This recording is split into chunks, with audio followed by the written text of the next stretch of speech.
Online औषधं जी आहेत ती मोठ्या प्रमाणात विकली जातात आणि त्यातून कुठल्या पद्धतीने प्रिस्क्रिप्शन व्हेरीफाय केले जात नाही, डॉक्टर व्हेरीफाय केलं जात नाही, हे किती घातक आहे? किती घातक म्हणजे MTP medical termination of pregnancy हे कुठल्याही केमिस्टकडे तुम्ही गेला तर त्याला देता येत नाही.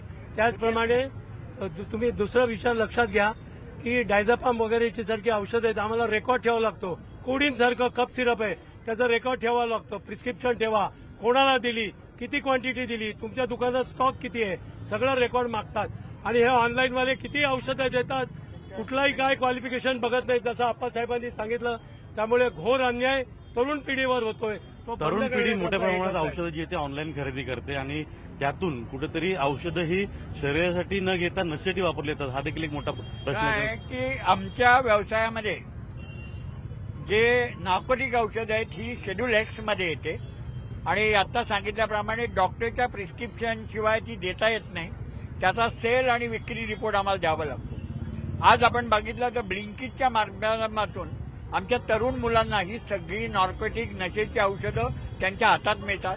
महिलांना आणि आमच्या मुलींना गर्भपाताच्या गोळ्या त्यांना मिळतात.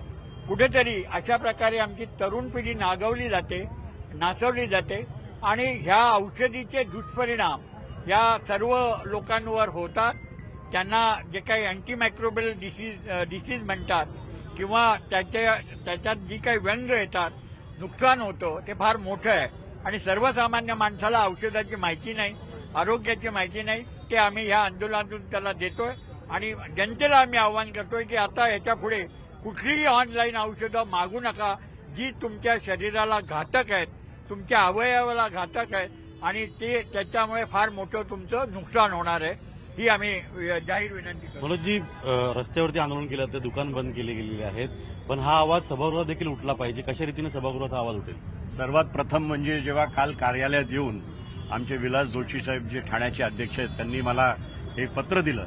त्यांच्या ज्या मागण्या होत्या त्या अतिशय रास्त होत्या आणि त्या रास्त मागण्या होत्या. त्यामुळे मी आज स्वतः त्यांच्याबरोबर माझ्या कार्यकर्त्या घेऊन रस्त्यावर उतरलोय. म्हणजे 12.5 लाख दुकानदार या भारत देशात आहेत आणि 50-60 हजार महाराष्ट्रात आहेत. ठाणे शहरात फक्त 1000 दुकानदार आहेत. त्यांच्या ज्या मागण्या आहेत त्या एकदम रास्त आहेत. ऑनलाईन कुठल्याही परिस्थितीत बंद व्हायला पाहिजे. आता सभागृहात कसं घ्यायचं हा पुढचा मुद्दा आहे. हे बेसिकली सेंट्रल गव्हर्नमेंटकडे आहे. त्यामुळे जे साहेबांनी सांगितलं तसं